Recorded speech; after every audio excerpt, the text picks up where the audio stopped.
Welcome to the July 13th, 2023 City Council meeting. I am City Council President Jim Nash, and I will be presiding this evening. Before we begin, I want to let everyone know that this meeting and all participating on Zoom will be audio and video recorded. Tonight, City Council will consider the following important matters. 6 end-of-the-year financial transactions to fund important city initiatives. In order to expand the number of Forbes Library trustees from 5 to 7, in order allowing food trucks at the Taste of Northampton, and I'm also expecting that we will remove 1 or more items from the consent agenda for further discussion relative to Eversource telemetry cabinets. As always, I want to extend a special thanks to Northampton Open Media for their efforts to make this virtual meeting possible. I now call the City Council to order. Laura, can you please call the roll? Certainly. Councillor Elkins. Here. Councillor Foster. Here. Councillor Gore. Here.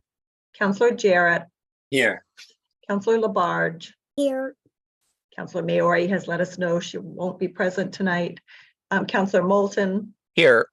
Councillor Nash. Here. And Councillor Perry. Here. Council President, you have a quorum. Okay, great. Okay, next up on the agenda is public comment, and I'll do my little public comment speech here. Now that we are convened, we will now hear public comment. If you wish to make a public comment, please use the raise hand feature located on the bottom menu bar under reactions. If you are calling by phone and you wish to make a public comment, you can raise your hand by hitting *9. If you're having trouble raising your hand, you may use the chat feature to send a message to Councillor Foster, who is helping manage the meeting. To ensure equal access and because of the open meeting law, technical problems such as not being able to raise your hand are the only thing the chat function is used for, and the chat function will only be available during public comment. I will recognize those who wish to speak. Before you begin, please state your name and your city or town for the public record. To ensure everyone has an equal opportunity to speak, the council limits to 2 minutes your time to speak. You are in no way obligated to use the full 2 minutes. But if you do, after 2 minutes, I will ask you to please finish your sentence. If you set your Zoom screen to gallery mode, you will see the blue sky timer indicating how much time each speaker has. According to the council rules, we do not respond during public comment as it is your time to speak. So while your comments should be directed to us, you will understand when we do not respond. Our rules also state that councilors and members of the public shall conduct themselves with civility and respect at all times. Your protected speech is a constitutional right and one that we ask you to wield with consideration and respect for all, and do so with the recognition that the public space that grants you that freedom is shared equally by everyone. Also, according to open meeting law, if someone is disrupting a meeting, they may be removed. You may speak on any topic. It does not need to be an item on the agenda. I ask that all but the council turn off your video until called upon. Only the person recognized has the floor, and all comments are to be directed to the council. Okay. First up, we have Richard. Let's see if we can get you unmuted. My name is Richard Abuza. I live at 245 Chestnut Street. The addition of this telemetry automatic recording device has never been about installing a safety device. I've been in the building trades for over 50 years, heavily focused on safety issues. I'm a mass licensed general contractor. If I thought this device added any additional safety benefit, I would be pleading with you to approve it. It's right next to my home. The automatic safety shutoff equipment to shut off natural gas in an irregular pressure situation has long been in place in the ground in a vault on Chestnut. If there were a problem, that existing equipment would automatically shut off the gas supply lines. This has been presented to the community of some kind of regulation written by the DPU. This is not accurate. This so-called regulation was not written by the DPU.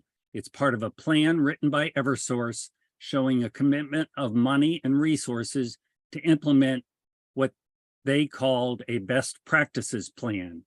In reality, Eversource's plan was not always followed.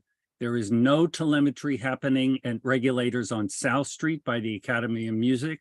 This plan is just that, a plan, and it can be deviated from. It's not set in stone. There are other places where there are regulators and shutoffs and telemetry is not installed. Eversource has not demonstrated any penalty to them or the city for a regulator not having attached telemetry. This is about communications after an event. In the very remote chance after this extremely unlikely event that none of us has ever experienced, after that automatic equipment actually activates, then Eversource is saying they have a potentially slightly quicker awareness that the equipment's been activated. We are talking about putting a hazardous structure and steel obstacles next to a busy sidewalk for some hypothetical benefit. I ask that you not do that and you respect the neighborhood wishes. Thank you very much. Thank you, Richard. Next up is Katie. Hi, Welcome, Katie. You have the floor. I'm Katie White, and I'm the Vice President of the Board of Trustees of Forbes Library. I'm speaking in support of amending the city charter to increase the number of library trustees from 5 to 7. This is my 8th year serving as a trustee, and in that time, the library has expanded its services to our community well beyond the basic work of loaning books and movies. To support these efforts, the number of trustee committees, as well as the time and energy expected of the trustees, has increased greatly. When I first decided to run in 2015, I was told to expect to put in just a few hours a month. I'm currently serving on 7 separate committees and subcommittees. Some meet infrequently, but others have met every week. And I spend many hours between those meetings doing work to support the activities of those committees. Trustees are also expected to put in a lot of time doing fundraising work. Federal and state funding for libraries has remained fairly stagnant, which puts a lot of constraints on our budget. We also have a lot of capital projects in our pipeline that will enhance the building and our community, but will require a lot of fundraising. We very much want to diversify our board, and in order to do so, we feel we must spread the workload out. Forbes Library trustees are the only unpaid elected officials in the city, and as it stands, it takes a certain amount of privilege to serve. I appreciate all the ways you and the mayor have supported the library, and I ask that you vote yes on the amendment to the charter. Thank you. Thank you, Katie. Next up is Deanna.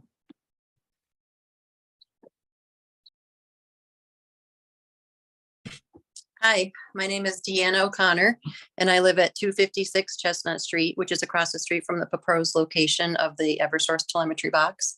And I would like to agree with Richard that this is a very narrow stretch of sidewalk that the proposal is trying to put the box on.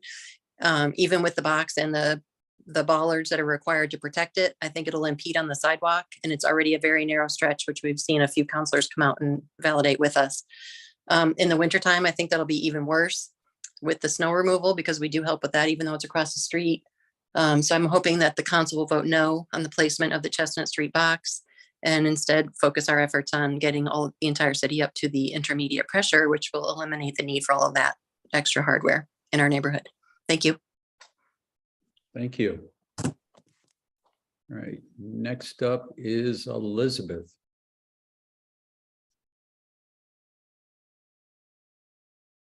Let's get you unmuted. Hold on, Elizabeth. Hi, Yeah, you can start over.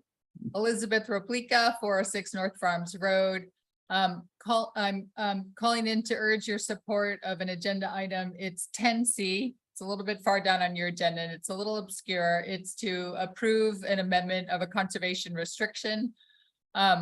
This is pretty straightforward. This conservation restriction was already approved by the city and recorded last year. One paragraph in that restriction needs to be amended to comply with IRS regulations. This has been before the Conservation Commission. They've already approved it and they recommended it to the council. The reason it's before you tonight is to seek your approval of this one paragraph amendment. But the reason I'm speaking is because we have to get this amendment recorded July 24th to meet IRS regulations. So tonight is the only night we have to get this before you to get it approved. So I'm just calling your attention to agenda item 10C and seek your approval on that. Thank you. Thank you, Elizabeth. Okay. Is there anybody else? I see somebody has their hand raised. Corey. Let's get you unmuted. Hi, Hello, Corey. You have the floor. Welcome. thank you. My name is Corey Tamboro. I live at 253 Chestnut Street in Florence. And I would like to comment and reinforce that I agree with Deanna and Richard on voting no for the installation of an Eversource telemetry box here on Chestnut Street. I'll keep this brief because I know the councilors have received several requests over the last few weeks for a no vote for the install.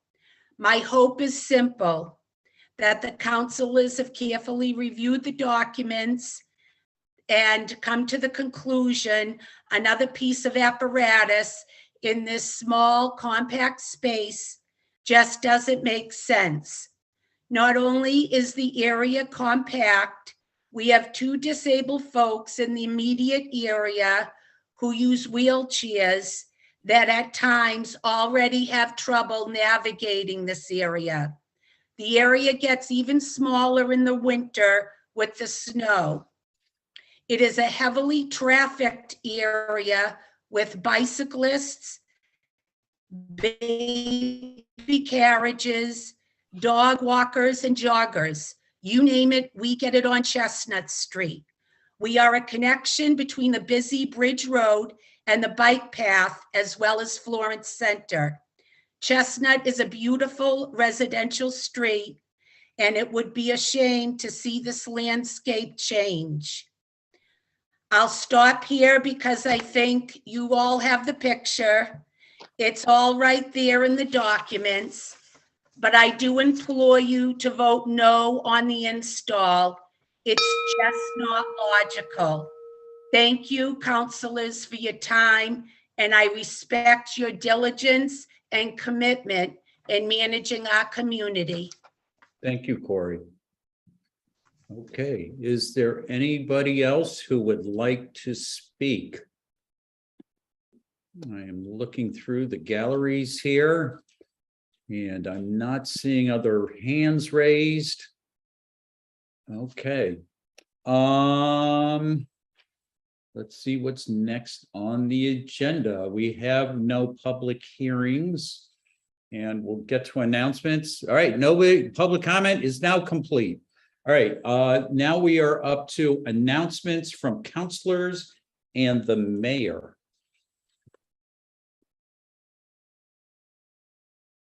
Councilor Jarrett. Thank you. Hello, everyone. I just wanted to acknowledge the damage that the recent flooding has caused, both regionally and right here in Northampton. On Monday, I was standing next to a farmer as she watched her equipment and crops get washed away. All of her effort for the season was gone. And I know farms in the meadows as well. This was on the Mill River, but their farms in the meadows have also been seriously impacted. And I'm glad to hear that state officials have visited and have promised help, and look forward to hearing how that help will get delivered. Thank you, Councilor. I know the mayor has a report on that. Councilor Foster. Thank you. And my announcement is just sort of along the same lines as Councilor Jarrett and Mayor Shara. I look forward to hearing your update, but I wanted to give a shout out to the city officials, department heads, and employees who are working very, very hard in the background to manage things. And one of the things that most struck me was that in my ward on West Street between Earl Street and Lower College Lane, there is a flood control project that crosses. And I'm going through my old emails, and that stretch of road was closed in October of 2020. So DPW could practice in case they ever needed to deploy it. They closed the road, they practiced deploying it and made sure that they had everything in place. And then what do you know, this week, they were prepared, as you know, and these are the things that happen in the background that I think, you know, can sometimes go unnoticed. So I wanted to make sure I acknowledged the really hard work, and not just during the event, but the foresight and the planning and the preparedness that happens. And I know that that happened across the board, both visibly and not visibly, from the fire department, the police department, DPW, the mayor's office, Parks and Rec, you know, kind of, and in myriad ways that you know, I'm definitely not even aware of, but just wanted to make sure that preparation and hard work and foresight and thoughtfulness was acknowledged, because you know, that a lot of people were impacted, and particularly the farmers that Councilor Jarrett mentioned, but the impacts could have been tremendous had our city not been so prepared. Right. Thank you, Councilor. Councilor Elkins.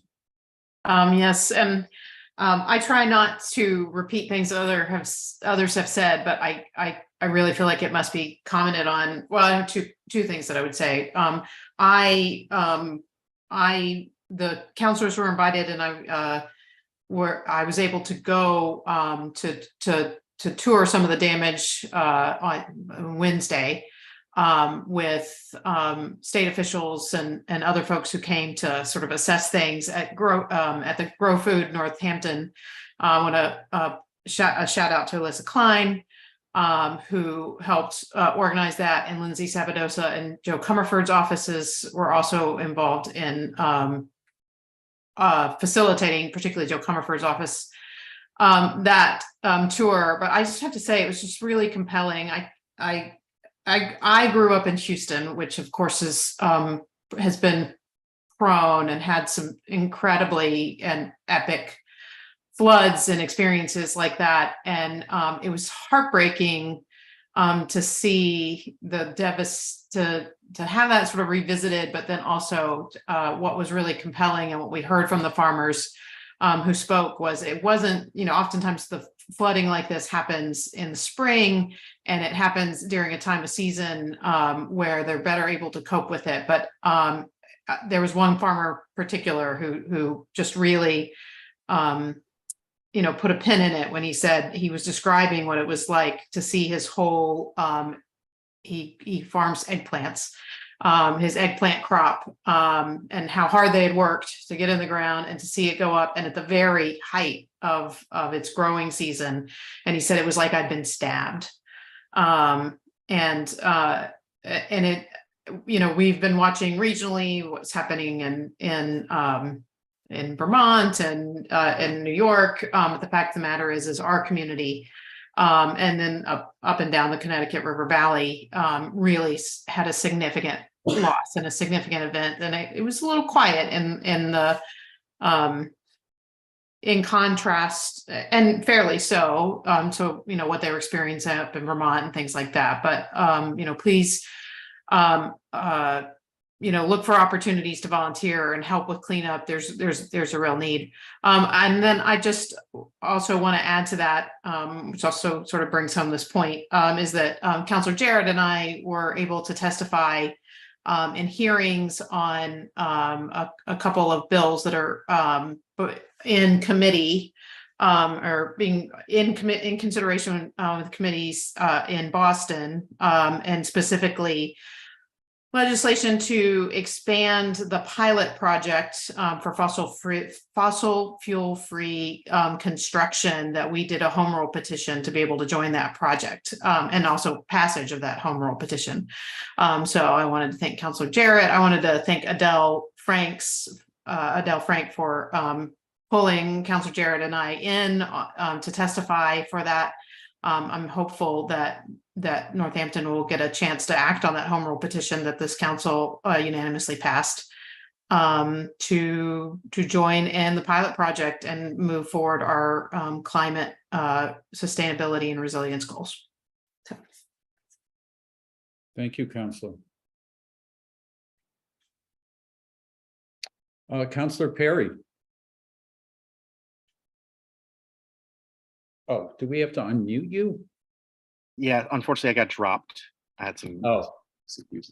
I just wanted to say that the Spill the Tea Sis had their first anniversary Northampton block party. It is a series that is going to be continuing all the way to August. The next one, to October. The next one is August 6th, which is before our next meeting. So I wanted to let people know about that. It is a celebration of just downtown and the entrepreneurial spirit. A number of other businesses are going to be a part of it, so please support that. And then just a heads up that in addition to all of the excellent outdoor music programming, the first Salsa in the Park is happening August 15th, which is also before our next city council meeting. So practice your salsa skills and get out there and enjoy the outside. Thank you, Counselor.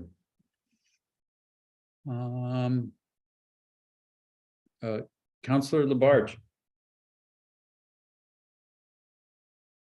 I believe you're muted, Counselor.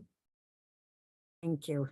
I want to echo what Karen Foster said about our employees of the city of Northampton.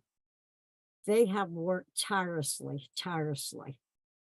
And I think they should be commended for the long hours that they have put in to help control the flooding in our city and our farmers. That's about it. I could go on, but I think Karen pretty well covered that. Thank you, Counselor. I know the mayor and I each have an announcement or have something we want to share. Counselor's last shot before, I think the mayor should go next relative to the flooding. Okay, Right. gladly. Good Yeah, evening. Mayor, give us an update.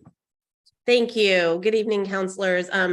Thank you, counselors who have spoken to the flooding, and particularly for your comments about the people who work for the city of Northampton who have just done remarkable work. I do want to give an update on the situation of from the Connecticut and Mill Rivers.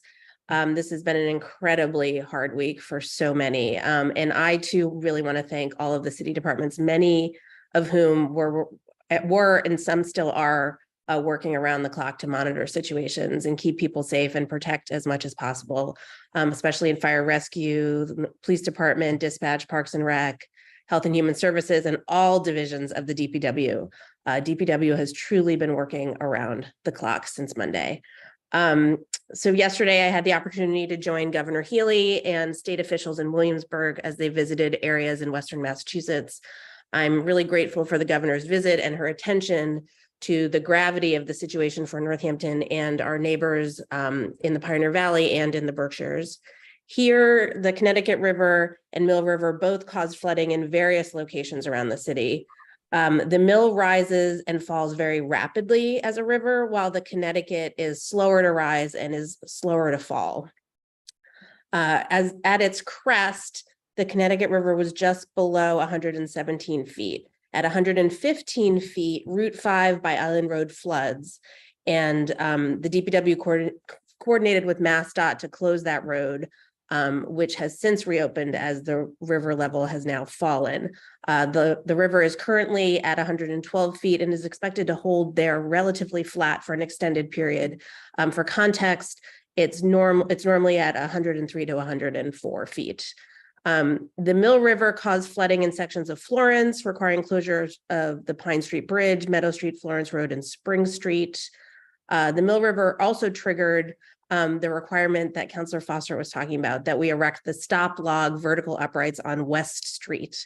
We have a flood control plan that spells out various actions at various flood stages, and that was triggered. That action was triggered at West Street. MassDOT closed the bridge at the West Street stop log structure until it could be inspected by a dive team from Boston that came to look for scour problems on the bridge. That dive team, I think, was here on Wednesday, and that is now been reopened. Maybe it was Tuesday. No, I think it was Wednesday. Is now been reopened after they checked that bridge. Mansfield, Masanti Beach, and Florence Fields were all submerged to varying degrees and are all damaged to varying degrees. We have significant damage at Mansfield. This is the only city softball field with lights. It needs major repairs to the road, to the field, the softball field, and to the 4 sand volleyball courts and to the bathrooms. There also was a rescue of someone who was trapped in Mansfield that happened on Monday, and he is fine, thankfully. Florence Recreation Fields, there is damage to the soccer fields and the parking lot on Meadow Street. Masanti Beach lost buoys and some ropes and had lots of sediment and lost some of the sand on that beach. The impacts to the Connecticut River Greenway are ongoing as the river is not fully receded, so we don't know the extent of that damage, and we don't have damage assessment numbers at this time. Very thankfully, we have no significant damage to roads or to bridges. We are really closely monitoring and managing the water levels in our 3 drinking water reservoirs.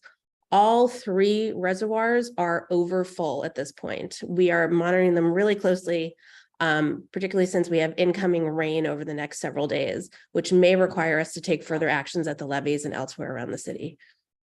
So the good news, though, is that, as kind of sort of Councillor Foster was saying, I'm really pleased to report that all city operations worked well. Our flood control plan was executed in accordance with Army Corps standards, and we do not have notable infrastructure damage beyond, what I just mentioned at those fields.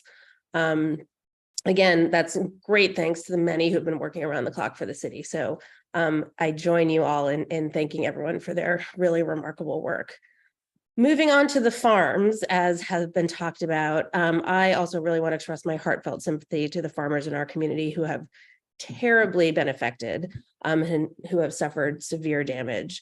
As you heard yesterday, also Director Lascalia and Chief of Staff Wolf visited Grow Food Northampton with the Massachusetts Department of Agricultural Resources, MDAR, and the Commissioner Randall, MDAR's Deputy Commissioner Pitkoff, Senator Comerford, Representative Sabadosa, and Councillor Elkins was there, she said.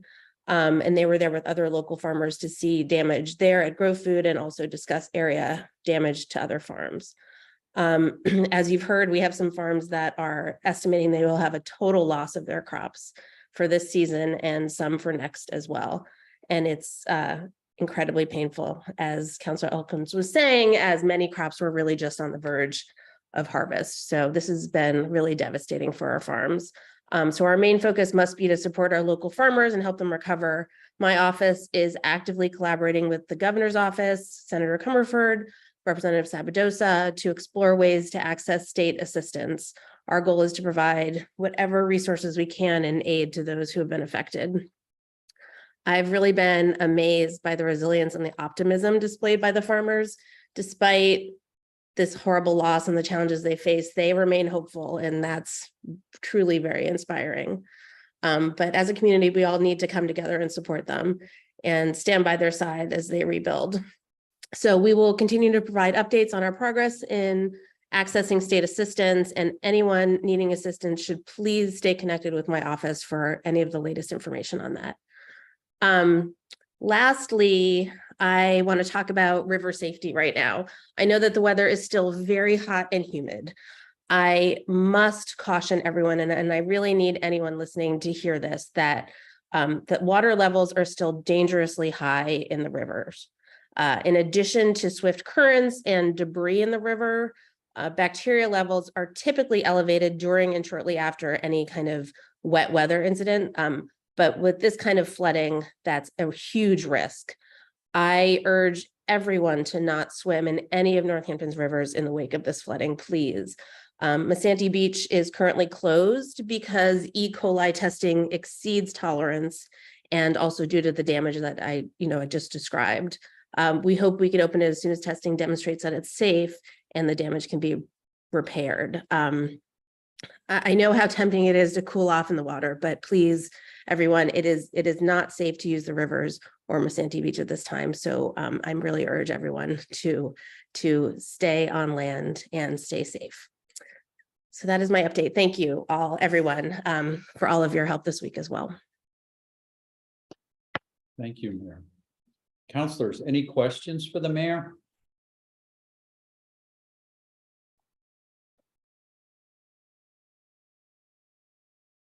Well, I just like to say, Mayor, fine work. I understand you're actually trying to be on vacation at the moment and you're still on top of these matters because they're important to the city, and I thank you for that.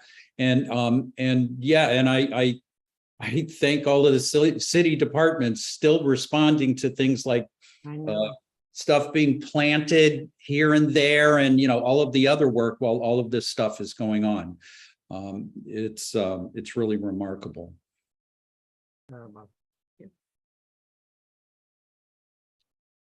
So I have an announcement relative to 5 of us here, work we've done. It has to do with appointments to the commission to investigate racialized harms perpetrated against Black residents and workers in Northampton. And so, I'd like to announce those appointments. First, I'd like to thank everybody who applied. We appreciate both your desire and willingness to serve our community around this important matter. While the mayor and I are the authorities appointing this commission, we work together as a team with the 3 sponsors, Councilors Perry, Gore, and Elkins, to land on the appointments we make tonight. Before we go further, while you may be in suspense, I have personally communicated with each applicant along the way, and everyone who interviewed received a personal call from me about their application to serve. Here is an overview of our process. We received an impressive 31 applications. I want to express a special thanks to the Northampton Reparations Commission for achieving such a high response, especially Carolyn Oppenheim for pushing us and assisting us with additional outreach. And with so many applications, what did we do? Well, we decided to interview everyone. While setting up interviews, the number of candidates narrowed as a few folks weren't residents of Northampton. A few understandably had second thoughts about the time commitment, and a few simply wanted to give other candidates an opportunity. In the end, we interviewed 20 terrific candidates. The range of talents, skills, and experiences was inspiring and made for difficult decisions by the interview team. We will be appointing 11 individuals to the commission. 8 of the commissioners are Black residents of Northampton. Commissioners will bring the following community connections to the table: Northampton Reparations Committee, the Ruggles Center, the Human Rights Commission, Northampton Youth Commission, the VA, College Church, public schools, higher education, and the arts community. The commission is composed of educators, historians, researchers, lawyers, facilitators, and advocates. After much discussion by the appointment committee of Shara, Nash, Elkins, Gore, and Perry, we have selected the following talented group of residents. We are appointing Alton McCrae, Jeremy Baker Paquette. So Alton is representing, is the liaison with the Human Rights Commission. Jeremy Baker Paquette is a liaison with the Youth Commission. Sarah Lynn Patterson, who is a member of the Northampton Reparations Committee. We have Usman Power Green, who is from the Ruggles Center. Councilors Perry and Elkins will be serving on the commission. In addition to them are 5 other residents: Bill Newman, Rachel Naismith, Renika Montgomery Tamaklo, Felicia Lundquist, and Marcia Morris. And I want to thank everybody else. I was also tempted to read all of the applicants because they were really a terrific group of people. And I work in employment, and interviews can be really boring sometimes, you know, after you do about 1,000 of them. And I just want to say this whole process was very inspiring and very hopeful, and that I'm just very gratified by the group that we're appointing tonight. And I want to thank the team, the mayor and the counselors for working so well together. So that's what's up. Can I just add something quickly? First of all, I echo all of your thanks, and they were remarkable interviews, and I thank everyone who applied. It was a great group of applicants. And I'm very excited about this work and this group. I just want to say that at the next meeting in August, we'll be bringing forward an order for the financial appropriation for this commission. So just look for that in August. We're just figuring out the best way to structure it right now, but we will be bringing forward that order to provide that assistance to this commission. Thank you, Mayor. And I have a request to the counselors who are serving on the commission that you both take the lead in organizing, getting the commission together for its initial meetings, and chair the meetings for the first few meetings while the commission figures out who they are and who their leaders are before electing who their chair is going to be. Chair and vice chair will be during their time together. So I'm handing it off to you. All right. Any other announcements or discussion about this? Okay. Next up is we don't have presentations. Next up is the consent agenda. I'm going to do a lot of reading. Feel free to snack on a cookie or something. We have the minutes of May 24, 2023 special city council meeting. That was our fiscal year 2024 budget hearing. That was, I believe, the second night of our budget hearings. We have orders for location of telemetry cabinets and wires.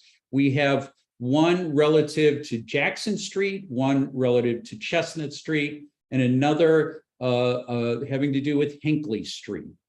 We have an order to appropriate FY 2024 cash capital to various capital projects. We have item 23.340, in order to authorize fiscal year 2024 intermunicipal agreements. We have appointments and reappointments to various committees, recommendations pending city services. So a question. So Laura, that means that they have been recommended. They actually made those recommendations. They were all positive on Tuesday evening after the agenda was posted. Got it. Actually, I should have asked Karen, right? Oh. Laura gave the answer I would have given. I know. I was just making sure it wasn't a typo. All right. We have to the Board of Health, we have Dr. Suzanne Smith. To Central Business Architecture Committee, we have Emily Wright. To the Conservation Commission, we have Jen Smith. These are all for reappointment. We have Jen Smith, Elizabeth Spriggs. We have to the Council on Aging, Karen Linz, and to the Planning Board, we have Sam Taylor. To the Arts Council, we have Michael Brown. And then, oh, we got more. Okay, we have 23.357, an application for a secondhand dealer license for Ryan's Jewelers. We have 23.358, an appointment to Urban Forestry Commission for referral to city services for the Urban Forestry Commission for Jordan Freed. And that is the end of the consent agenda. Are there any requests for removals? Counselor Moulton? Yes, request removal of B1, the telemetry cabinet at Barrett and Jackson. Okay, and Counselor Jarrett? Request removal of B2, the telemetry cabinet at Chestnut Street and Bridge Road. Okay. So item 23.258 and items 23.260 have been removed from the consent agenda. Are there any other requests for removals?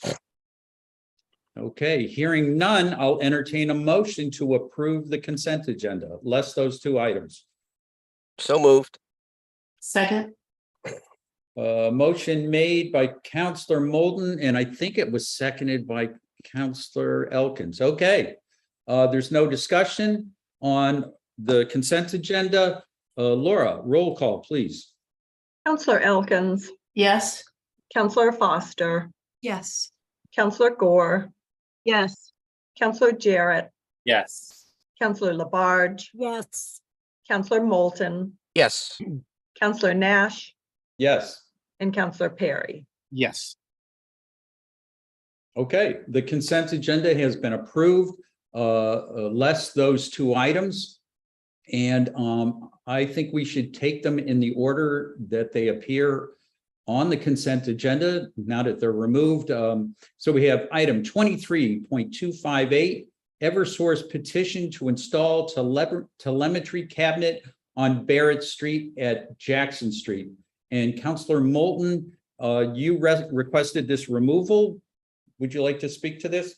I would, thank you. I visited the site again last week with Tracy Polachek, who is the abutter who raised some concerns at the June 15th meeting. The location of the box has been moved closer to Jackson Street, and she is satisfied with that new location. She believes that it will not interfere in the future if she subdivides that property with a curb cut for her driveway. So she's happy. She appreciates, as do I, the responsiveness of Brian and Eversource. And I thank you, Brian, for meeting with her. And I now support this and would move its approval.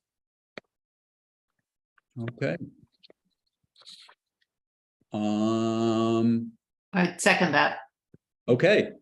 So motion made by Counselor Moulton, seconded by Counselor Elkins to approve item 23.258.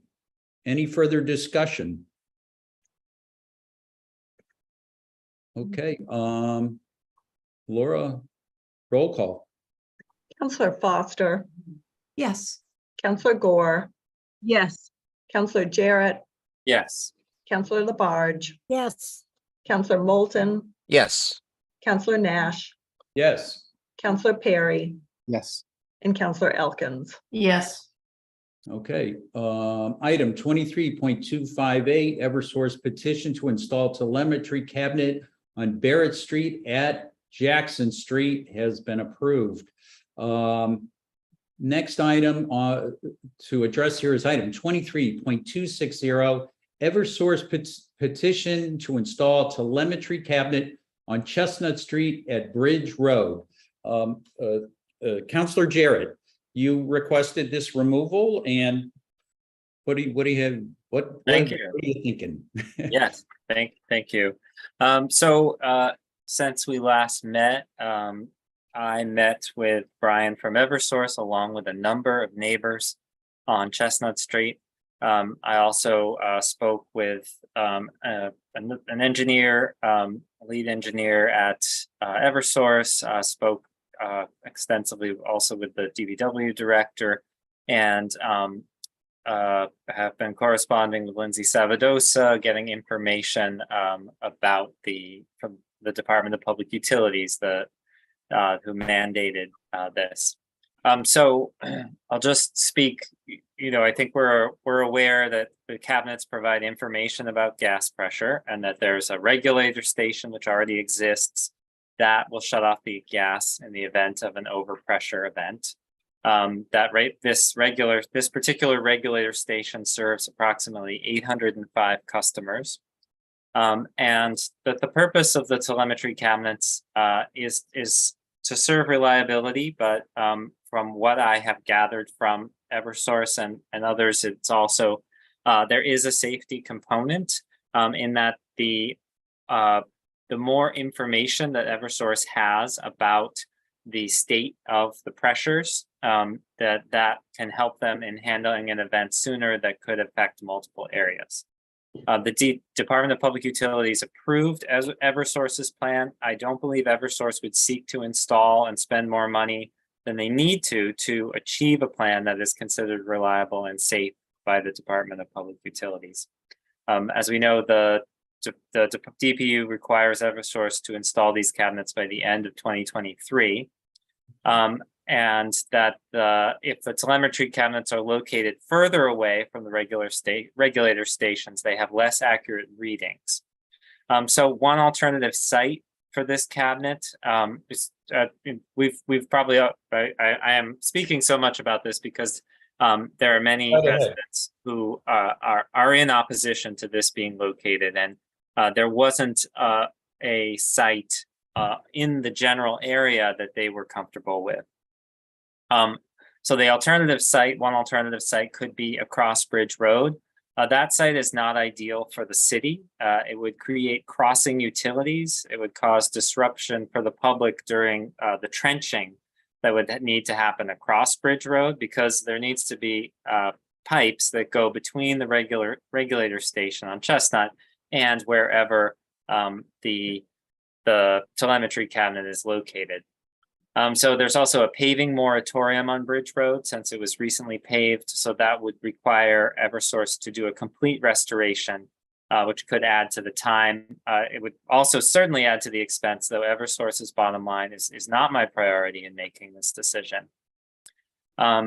See if there's anything else specifically to say. Oh yeah, so we also heard from our city's ADA coordinator, Keith Benoit, about whether the cabinet would impede the sidewalk, and the plans that we have seen show that it would not. It would come very close to the sidewalk, but that would certainly be something that we want to put in as a condition, that it would not, neither the telemetry cabinets nor the bollards that might protect them would actually impede the sidewalk in any way.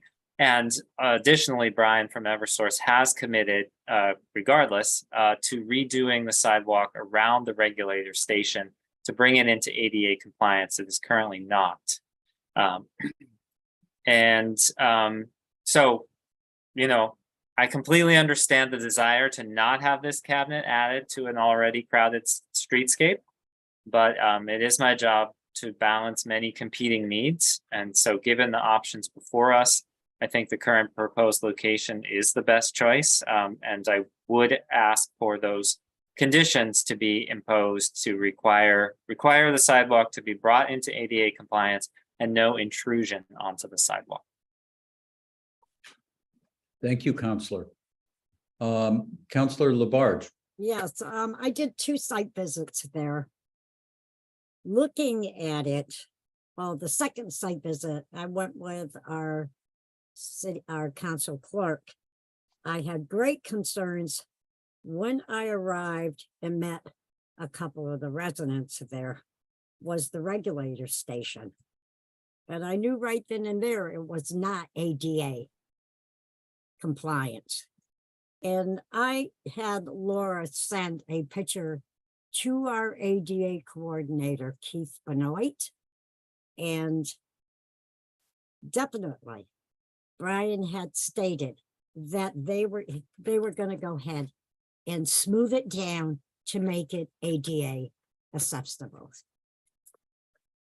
My question is, looking at the new setup that's occurring here, where I think, Counselor Jarrett, I sent you that picture of them moving the cabinet further down by the end of the fence, correct? Have you seen that, Counselor Jarrett? That picture? Yeah. Yes, so so there was an originally proposed location to have it between the sidewalk and the road. Right. And that was of concern before it was even brought to our June meeting, June 15th meeting. And so they had revised that and proposed it to be by the fence, near the corner of the fence. And but the images that we had for our June 15th meeting were not up to date. So now was one of the reasons for the delay, but also to meet with residents. But now the images we have on the agenda are up to date, and we know that location is approved by the DPW. Okay. I also read in the report from Brian that due to the fencing toward the end, that they are going to replace or repair that fencing. Is that correct? That's not information I have. It's in his report. But certainly, since the fencing is on private property, if they do, I don't think they have the right to go on that property. If they, however, damage it, they would certainly need to repair it or replace it. They would need to work that out with the property owners. Because I read that on the report.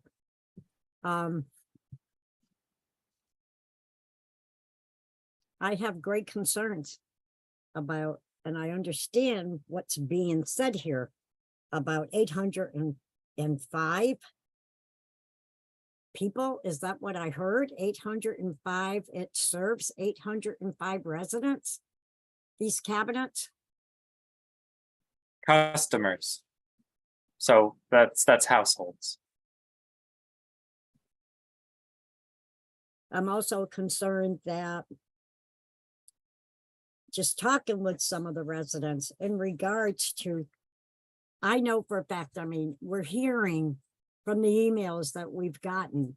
And I think hearing from Mr. Abuza about the safety parts of it and so forth, and him dealing with this type of a situation. I don't know. I'm just very concerned seeing the sidewalk twice. And it bothers me because the whole sidewalk, which out in the rural areas are not in compliance with ADA. And here we have 2 residents in wheelchairs. Another question I have of concerns is the safety. Now, with that cabinet there, that's just about, how many feet is that going to be from the edge of the sidewalk? Could somebody answer that? Alex, can you answer that? So I think we should direct these questions to Brian from Eversource if he's here. Is he here? Right. I hope so. yes. So do I have council's permission to recognize Brian? Yes. Move to recognize Brian. Please. Okay, motion made by Councilor Foster. Can I get a second? Second. Okay, seconded by Councilor Perry. And oh gosh, we have to do a roll call. All right, Laura. Counselor Gore, Yes. Counselor Jarrett, Yes. Counselor Labarge, Yes. Counselor Moulton, Yes. Counselor Nash, Yes. Counselor Perry, Yes. Counselor Elkins, Yes. and Counselor Foster. Yes. Okay. Brian, we can now recognize you. Welcome to the meeting. I'm assuming you're there and can hear us. Yes, I can hear you. Yes, thank you. Oh, there you are. Welcome, Brian. Welcome back. Thanks. And that Counselor Labarge has a few questions, and Counselor, go. You have the floor to ask Brian your questions. Thank you. Brian, thank you thank you for talking with me a couple of days ago. But anyways, I have a question now. And I told you on the phone about seeing the area now where that cabinet is going to be placed as being moved. And I also saw in the report, Brian, something about repairing the fence. What are you talking about on that? Yeah, I don't know where repairing the fence came from. There's no plans to damage or impact that fence at all. We'd stay away from it and protect it. We wouldn't want to damage or go on to private property. So we want to stay on the public right of way between the sidewalk and the fence and have no impact to the current fence that's there. Okay.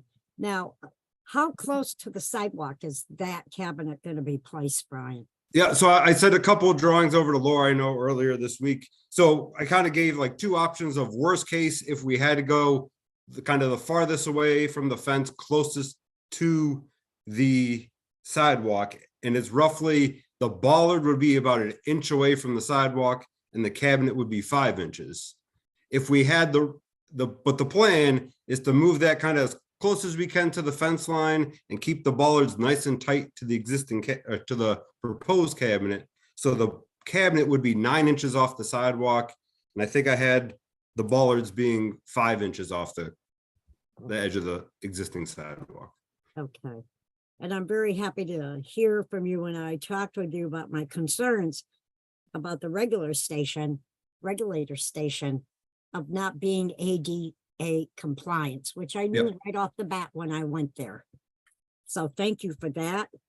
I have concerns, Brian, of knowing that we have a youth in a wheelchair, and I'm trying to visualize a wheelchair. And I know I have a friend who's in a wheelchair, and measuring from each wheel, from wheel to wheel, 38.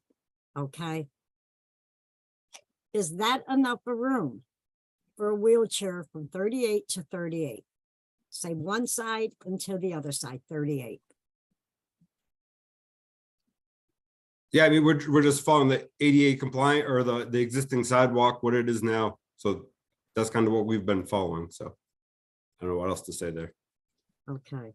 And I also concerned about in the wintertime, it is full responsibility, no matter if the sidewalks are in the city of residents, of clearing the sidewalks. So is that going to interfere with somebody using a snow blower or anything on it? No, it should be no worse than it is now. I mean, they clear the sidewalk now. We're not impacting the existing sidewalk.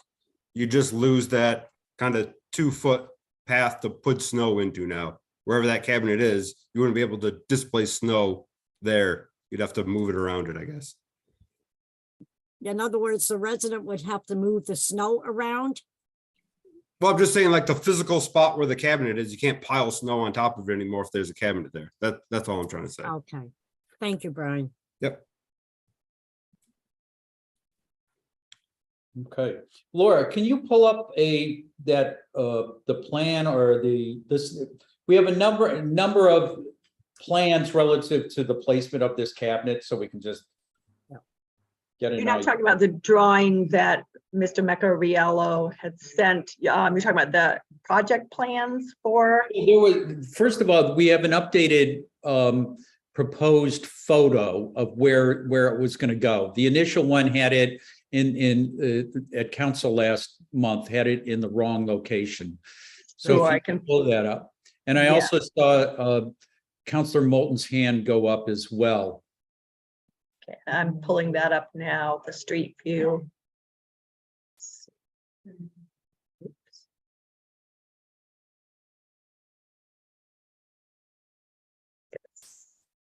That.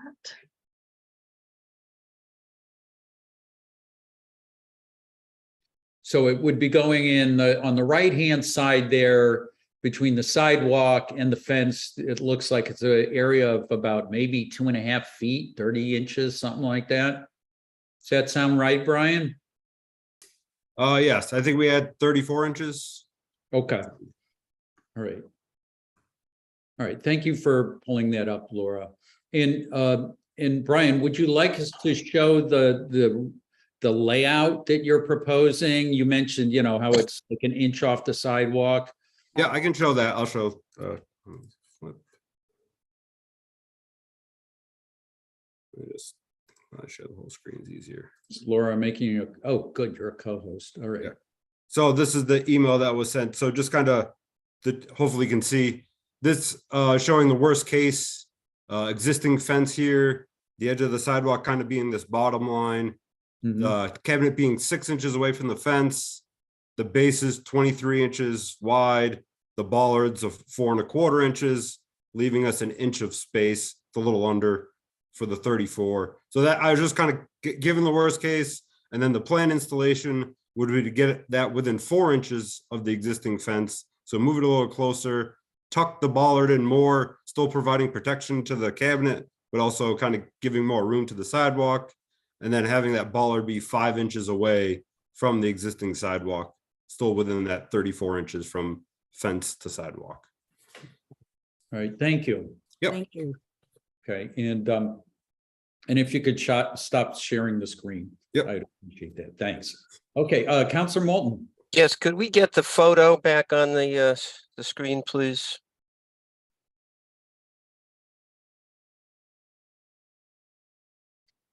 Laura will pull that up for us.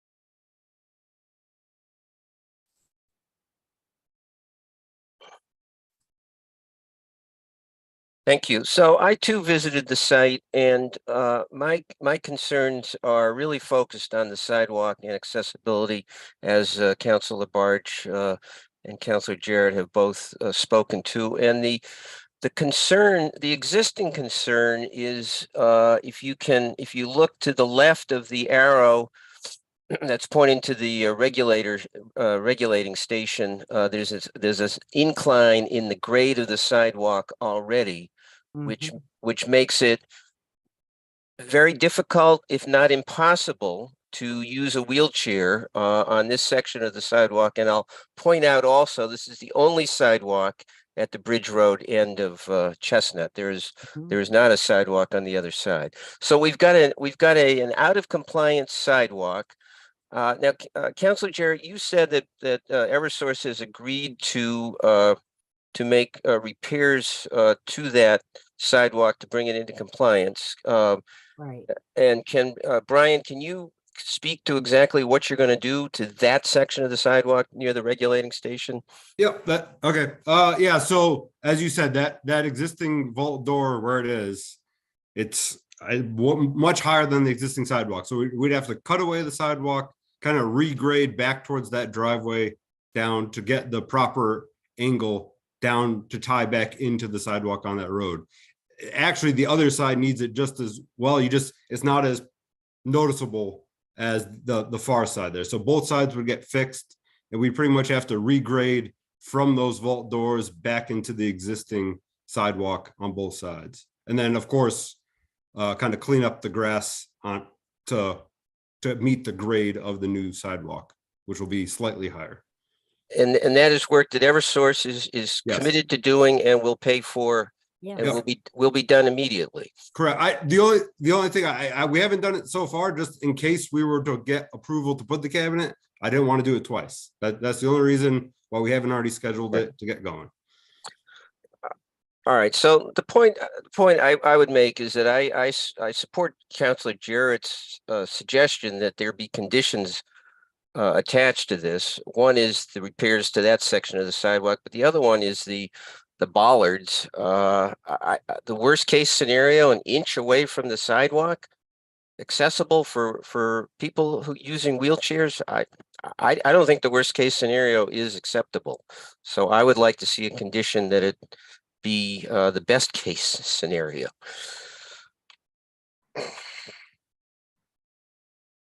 Thank you, Counselor. Brian, do you want to respond to that? No, I mean, yeah, I'm perfectly fine going with the best case. I just wanted to throw both options out there just to show the council, and I'm perfectly fine if you want to put the condition of only using that one. I'm good. Okay, I'm going to go to Counselor Foster and then Counselor Labarge. I do see your hand raised. Counselor Jarrett, thank you for the outreach and the work that you've done. I really value that, and think that that's added quite a bit to the discussion tonight. And Counselor Moulton, to your point from your site visit, in the best versus worst case scenario, I would advocate very strongly for the best case scenario to improve accessibility on that sidewalk. This area was brought to the Transportation and Parking Commission just a few months ago, also with concerns about mobility and access. And so, I've really heard the concerns of the residents there regarding mobility. And, if Eversource is willing to improve the grade on that sidewalk to bring it into compliance, I think that is a really significant condition, to put. And, Councilor Jarrett, I appreciate your work sort of bringing that forward. And, Brian, to your, sort of willingness to work with the city on that, that anything that impedes access for wheelchair users would be unacceptable. And yet, if this is something that the sidewalk can be regraded and, with just the one bollard, I think 5 inches off, so as to allow a little bit more room, because that stretch of sidewalk, it is right by the road, is very tight. It feels like the kind of compromise, that sometimes good governance takes. So just wanted to put that out there. Thank you. Counselor Labarge. Thank you. Thank you, Counselor Foster. I think this is very valuable about putting conditions on this. Am I happy about this? No, I'm not. I'm happy. I did the site visits. I really believe as a counselor, it's great to go on site visits so you can see, your eyes tell it all. And I knew right off the bat that was not ADA accessible. And I have a question for you, Brian. Now, when that was put in on the regulator station, you have to follow the ADA compliances, correct? So why did they not follow the ADA compliance on that? I'm just concerned about this. Yeah, no, I am too. I'm just concerned. I don't have an answer for you. I wasn't around when they did that. I have no knowledge of when that happened, when that door was fixed, or if they just repatched something over there. I don't know. It could have been. I have no good answer for you of why it was done or why it was done that way. As soon as I saw it, like you said, you could tell right away, and then that's why I made the comment to Alex on site that we'll get that fixed one way or the other. No matter how this vote turns out, we'll fix that sidewalk at that station. Thank you very much. Yep. Okay, counselors. Counselor Jarrett, then Counselor Gore. I just wanted to thank Counselor Moulton for the suggestion of the additional condition. And I just want to say, I know this has an impact. My happiest would also be that this does not go in. However, I understand. I think we have to make a compromise here because of all the possible options that we have.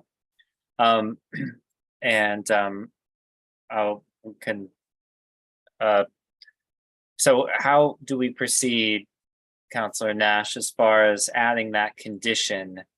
Would that be where we would do an amendment, or we would just move approval with the condition? We could ask for the conditions to be added.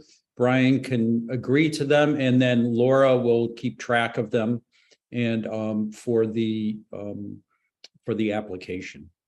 Okay, great. Does that sound right, Laura? Yes. Yes, if you approve it with the conditions, those conditions will be typed right onto the grant of location that is issued by the clerk's office. So I got it right. You did. All right, so we had Counselor Gore and then Counselor Elkins. I would like that condition to be added for it to be ADA compliant. And I had a question for Brian. What is the necessity of safety around having the telemetry cabinet there? What is the safety component there? So it allows our gas control to have 24/7 coverage of this location. So once that cabinet goes in, our gas control monitors that 24/7. They know exactly if something were to go wrong or something starts to go wrong, they know right away. And then we dispatch out to that site to correct the issue that's happening. So even before that automatic shutoff that happens, if the worst case happens at the station, they could see pressure start to rise or pressure start to drop and dispatch somebody out there prior and try to fix it as fast as possible, as safe as possible. Okay, thank you. You're welcome. Okay, Counselor Elkins. Yeah, I just want to briefly, first of all, thank you very much, Counselor Jarrett, for all the legwork that you put into this. I have been by there. I'm familiar with the site, but the work that you did to really understand what was going on and digging down to the regulatory level and being in contact with Representative Sabadosis about all this was very helpful. And so I appreciate that. And with these conditions, I'm prepared to support this. I have to say, we are in the position of fixing things, of Eversource coming to us hat in hand, asking forgiveness for things when they should have been asking for permission much earlier. I have to note, and I don't think it would be proper, it may not even be legal, and so I wouldn't suggest it to tie it to this, but Eversource has denied the city a hookup to the resilience hub. And they're doing this in the same time frame that they're coming here asking for this consideration from our community, from our city. And so while I appreciate and I'm prepared to vote yes on this because of all the factors that Councilor Jarrett said, it also must be noted that this is all a product of an unsafe fossil fuel that we can't get around needing at this point in time, but comes with it tremendous externalities for our community. And then on top of that, we're dealing with a company that has could have had the discretion to allow us to hook up the resilience hub, but so far is denying that. So I just want to call out Eversource on that. I think it's worth saying that there are just different decisions that could have been made at the corporate level around all of this. But here we are, we're fixing, after the fact, brought to us now in a tardy fashion, a lack of ADA compliance with portions of this project that would have never been fixed if you hadn't been here asking us for this permission, maybe, perhaps. And then if it were, it would have been come later at the city's expense as we brought other things into compliance.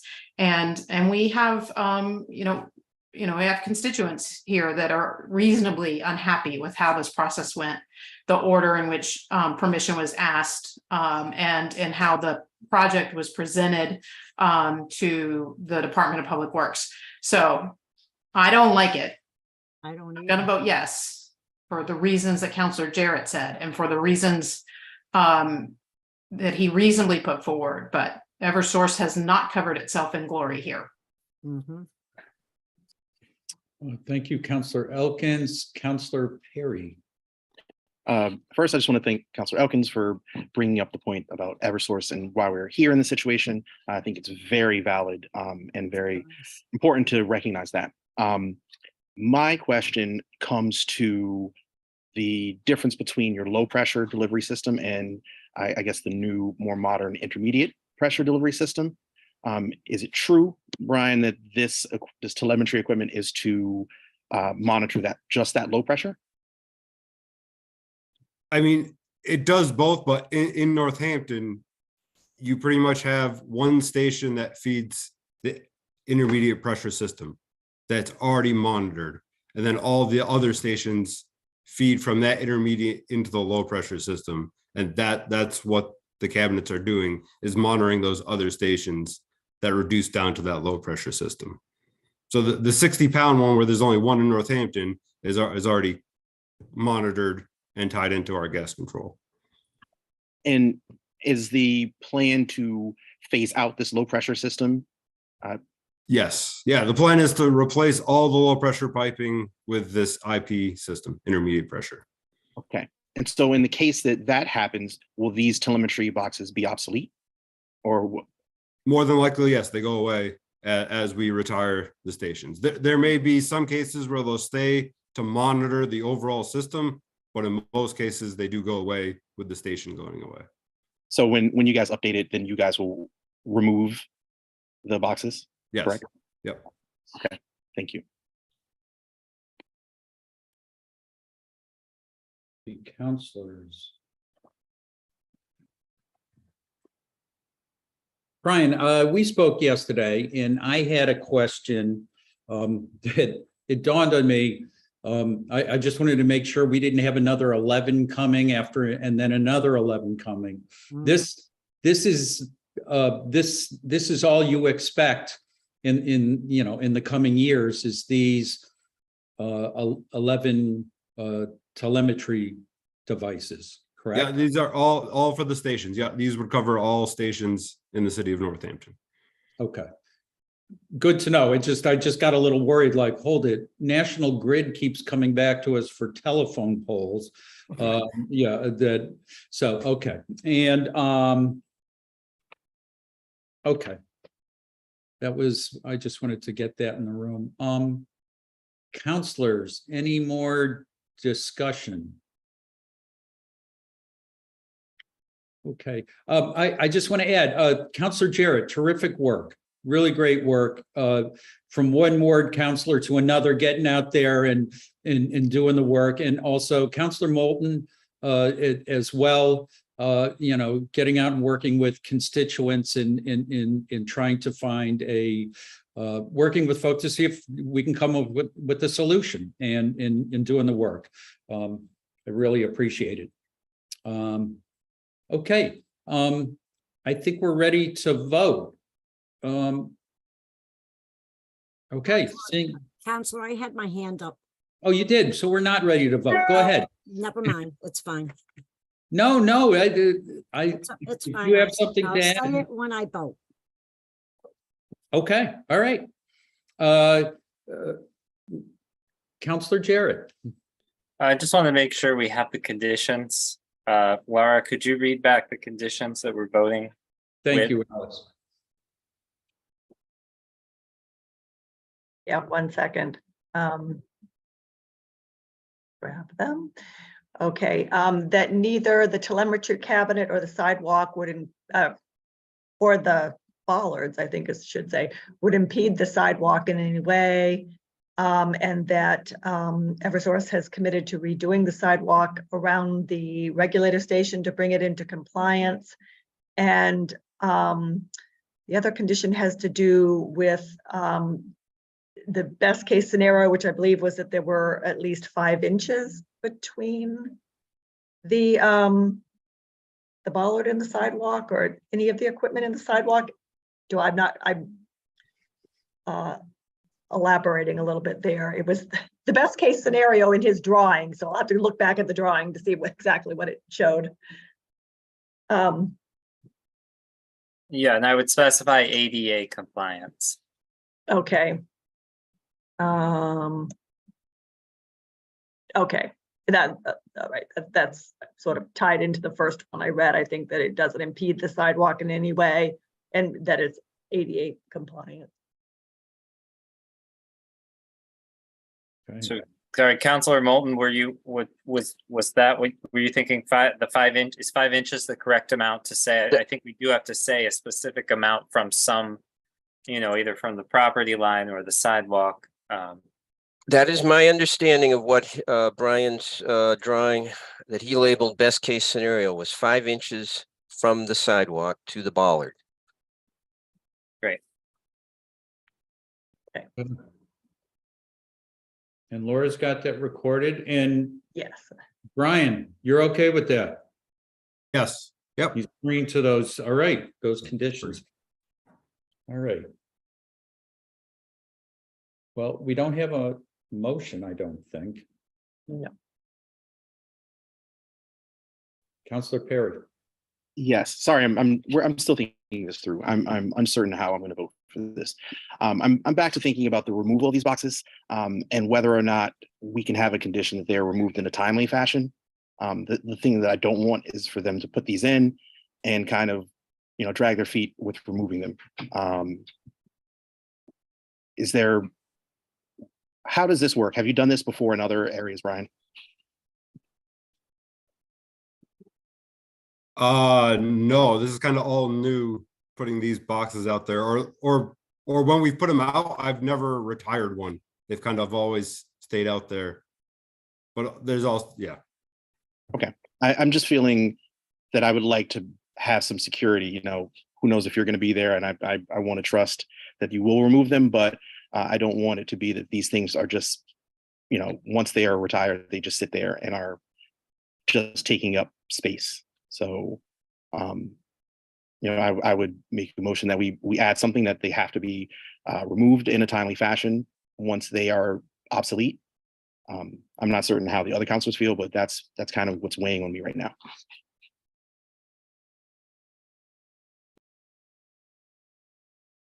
Counselor Foster. Yeah, thank you, Councilor Perry, for coming back to that. I would agree. And I guess unfortunately one of the challenges is that we had Eversource brought forth requests for placement of a bunch of the boxes, and now we have this one that is for discussion. But here we are. We've got the one starfish that's in front of us for discussion, and that I would agree with you that I would want assurance that this won't sit there indefinitely. I think I appreciate you bringing that forward.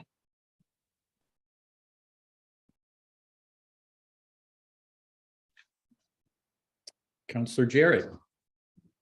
Well, could we simply add a condition that if the regulator station is removed, the telemetry cabinet must be removed at the same time?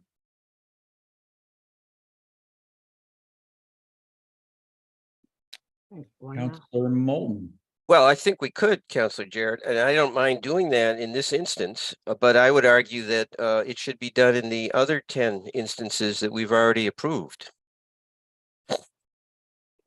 They're not something that I believe and I haven't heard anyone say that they really are looking forward to having this decorate their neighborhood.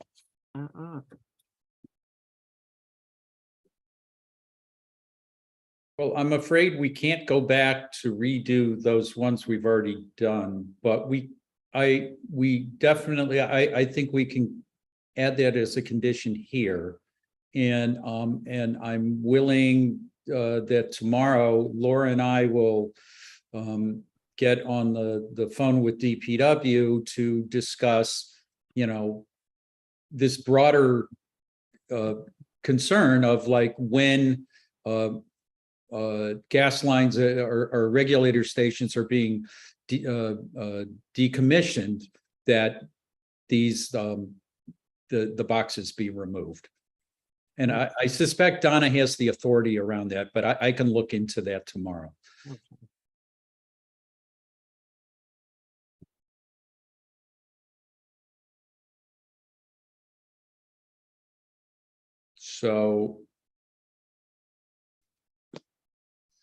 So I'm a little unclear. So we've added conditions, but we haven't had motions to add conditions. So why don't we do this?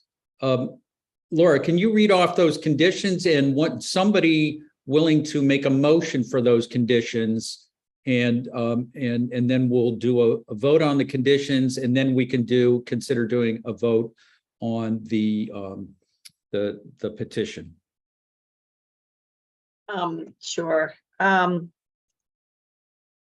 Because right now we're just kind of throwing them out there helter skelter. I think we're all in agreement, but I think if we do it in terms of, almost like amendments, then we're clear So- about what we're doing.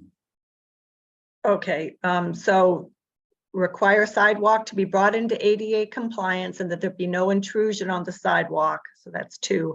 And then that the bollard and telemetry cabinet be at least 5 inches from the sidewalk. And that, well, are we doing the telemetry cabinet be removed at the same time if the regulator station is removed? Is Right, the when other the ones are just, regulator station is decommissioned and removed, that the telemetry cabinet be removed as well. okay. All right, anybody want to sponsor those motions? Well, I'll move for approval. Second it. Okay, so we're going to move for approval with those conditions. Yes. Okay, so motion made by Counselor Moulton, and who was the second? I was. Counselor Labarge. Okay. All right, any further discussion? Hearing none. Laura, roll call, please. Counselor Gore, Yes. Counselor Jarrett, Yes. Counselor Labarge, Yes. Counselor Moulton, Yes. Counselor Nash, Yes. Counselor Perry, Yes. Counselor Elkins, Yes. and Counselor Foster. Yes. Okay, that petition to install a telemetry cabinet on Chestnut Street has been approved with a number of conditions. Okay, next up. Where did we go here? Okay, we are now up to financial orders. And we have 1, 2, 3, 4, 5, 6 here. And before we go into these, I just want to, Councilor Maori, the Chair of Finance, is not here tonight, but she had a chance to look these orders over remotely. There's requests for, I think, we're looking to suspend the rules on several of these, and she's comfortable with these items moving forward. And also, we have the Vice Chair of Finance here, who's also been doing some due diligence in discussing things with Director Nardi. And so just wanted to say that before we start diving into these. We have item 23.352 in order to reprogram funds to Jackson Street School chimney repairs. Pulling this up to see what it is slowly. Okay, the order is to order that $5,254.18, the balance remaining from the completed Northampton High School Theater project, and $8,800, the balance from the completed Northampton High School chimney repair, for a total of $14,054.18 be reprogrammed and transferred to a new account to address Jackson Street School chimney repairs. And Mayor, do you want to speak to, or is it Director Nardi? We're both here. I mean, there's really not a whole lot more to say than what I you figured said. that, but These are 2 completed projects that have remaining funds. So we're asking to reprogram them for these repairs that are needed on the Jackson Street chimney. thank you. Counselor Jarrett. I would move to suspend the rules to allow us to vote on this tonight. Okay. Okay, motion made by Counselor Jarrett, seconded by Counselor Labarge to suspend the rule so we can approve this tonight. Any discussion on suspending the rule? Hearing none. Laura, roll call on suspending the rule. Counselor Jarrett, Yes. Counselor Moulton, Yes. Counselor, I'm sorry, I missed Counselor Labarge. I apologize. Yes. Okay. Counselor Nash, Yes. Counselor Perry, Yes. Counselor Elkins, Yes. Counselor Foster, Yes. and Counselor Gore. Yes. Okay. The rules have been suspended and we can consider approving this tonight. Anybody want to make a motion? Move to approve. Second it. Motion made by Counselor Moulton and seconded by Counselor Labarge to approve item 23.352. Any discussion on this?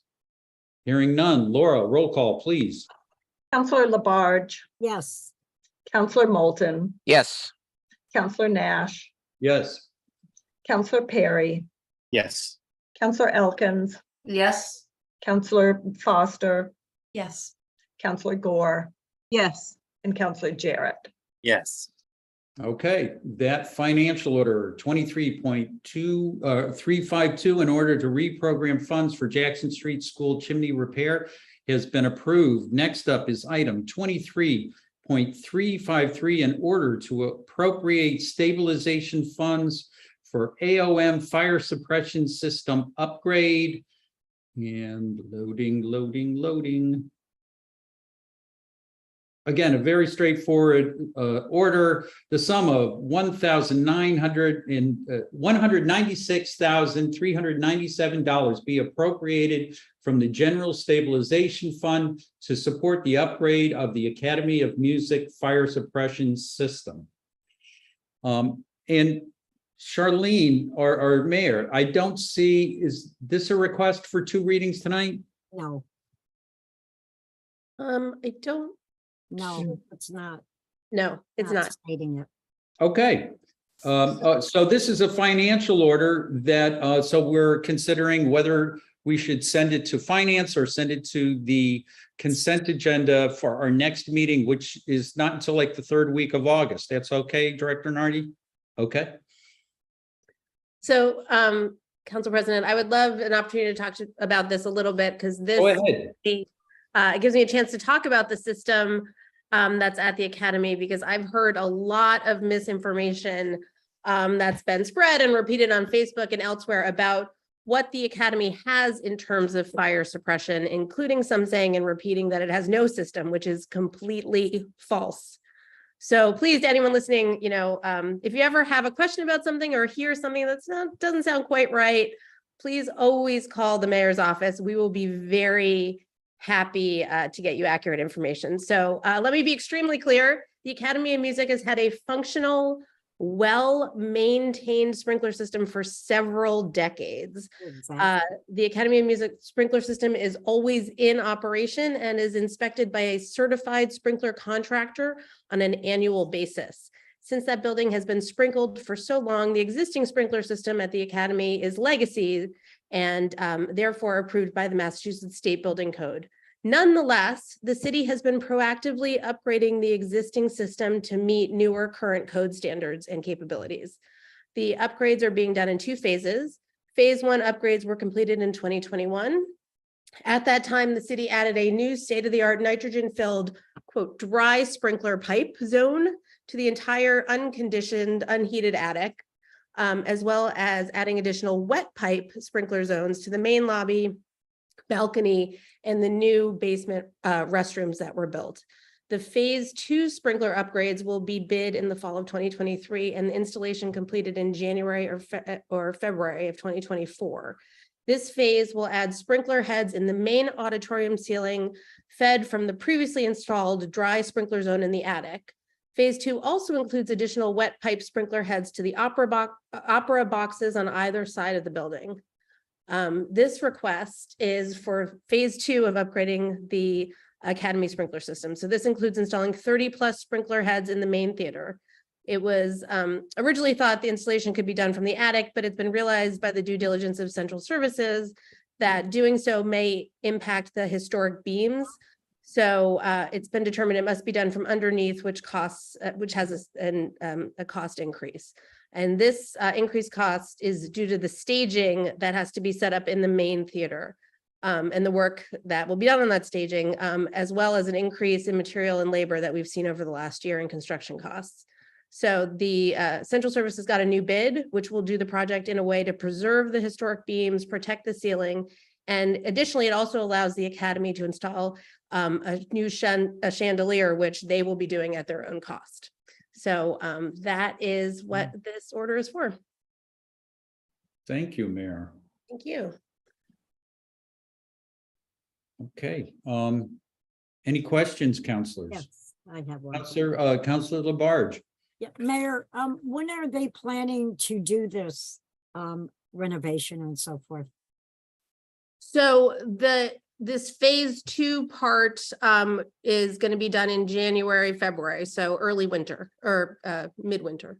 Okay, so we don't need the 2 readings on that, correct? Correct. Okay, thank you. Okay, Counselor Jarrett. Could you talk about why it's coming from the state general stabilization fund? Sure, Director Nardi, can you speak to that? Oh, you're muted. Hold on. All right. Good evening, everyone. Yes, we're taking it from stabilization fund because at this point, free cash is no longer available to us. The year has closed. So stabilization, as we looked at the amounts going forward, the mayor and I thought this was the best account to take it from. Thank you. Free cash won't be certified until sometime later in the fall. Okay, Counselor Labarge. I'd like to make a motion to move this to the consent agenda. Second, Motion made by Counselor Labarge, seconded by Counselor Moulton to send this item to the consent agenda at our next meeting. Any discussion? Hearing none. Laura, roll call, please. Sure. Counselor Moulton, yes. Counselor Nash, Yes. Counselor Perry,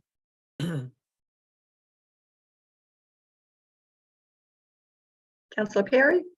You know what? He looks frozen. He looks frozen. Oh, here. okay. Okay, Counselor Elkins, Yes. Counselor Foster, Yes. Counselor Gore, Yes. Counselor Jarrett, Yes. Counselor Labarge. Yes. I'll come back for one more try for Counselor Perry. Yes. Can you hear me? Yes. You're back. Okay. Okay, so that item, in order to appropriate stabilization funds for AOM fire suppression system upgrade at the academy, has been, it will appear on the consent agenda at our next meeting. Next up is item 23.354, in order to expand the recreational playing field account to include recreational equipment purchases.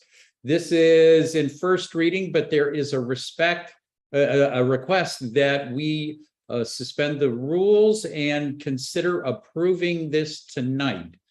And I'm pulling the order that the purpose of recreational playing field account be broadened to include recreational equipment purchases.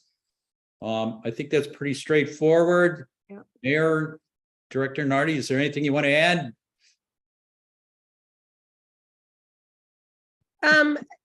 As you said, it's pretty straightforward. It's just to be, to allow other uses. So in particular, and actually, I don't know if she's still here. Director Moggio was here. Oh, there she is. She hasn't. She can certainly speak to it. She has an interest in purchasing a diving board, so that's why we're making this request. But I will be very glad to hand it over to Director Moggio. Yeah. Director Moggio. Good evening. Well- Sure. When this account was first made, the intention and the focus was on outdoor recreation sites. And it's also, this account is also done in collaboration with the school department I work with for using any of these monies, and central services and DPW parks if they're involved in the site. And what we found is, before it was, when we first started the account years ago, it was more like for infill at a baseball field that needed it because of, something happening, or mound covers for the pitcher's mounds. And what we found is some of the indoor facilities are needing repairs and updates.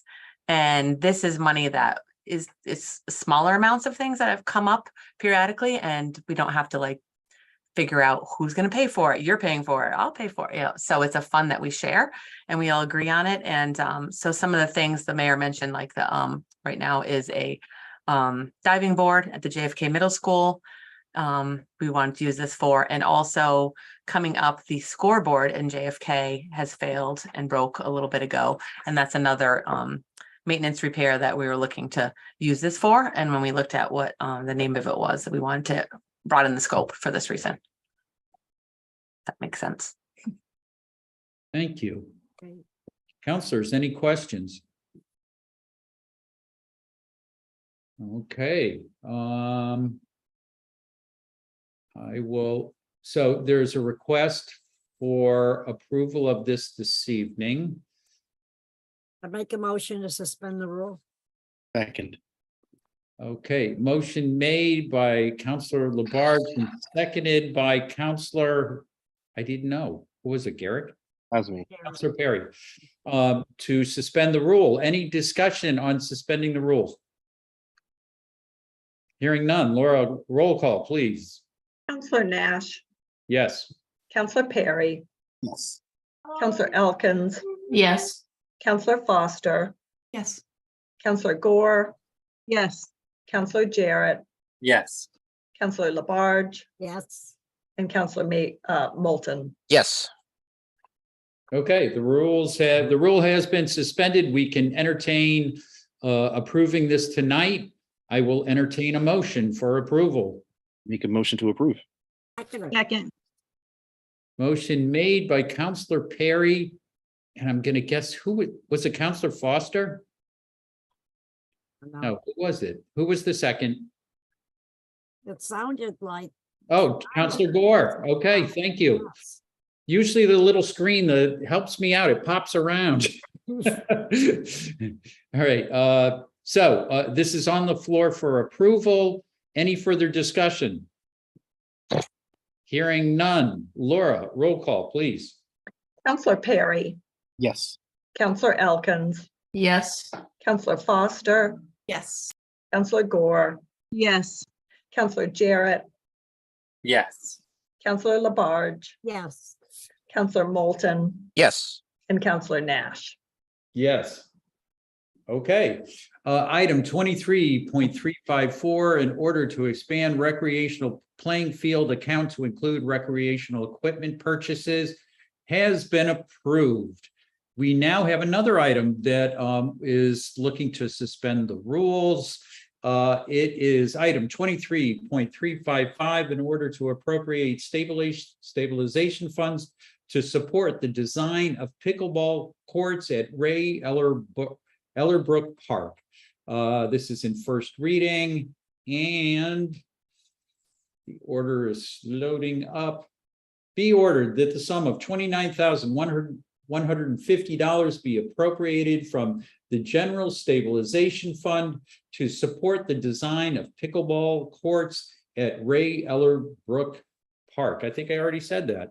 And Mayor, do you have anything to add here, or?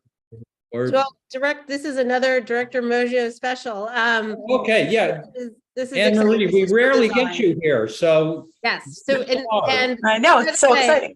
I don't know, Director Mojo, if you were here at the very beginning, but a lot of counselors expressed a great deal of thanks for all the work that the city has done this week around the flooding, and that certainly goes to you and your team. It's been a very hard week for all of you, so just Sure. wanted to make sure that you heard that in person. Thank you. Appreciate it. So pickleball. So this is for the design of the courts. We did a feasibility study that we finished up last fall. And this winter, it all pointed to Ellerbrook Field Park as the place to put it. So this is for the scope of the design, the site survey, the permitting, the construction documents, observation, and the bidding. And that is what this money would be for.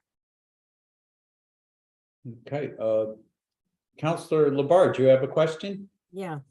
When I talked with Finance Director Chardine, I asked her who was doing the designing.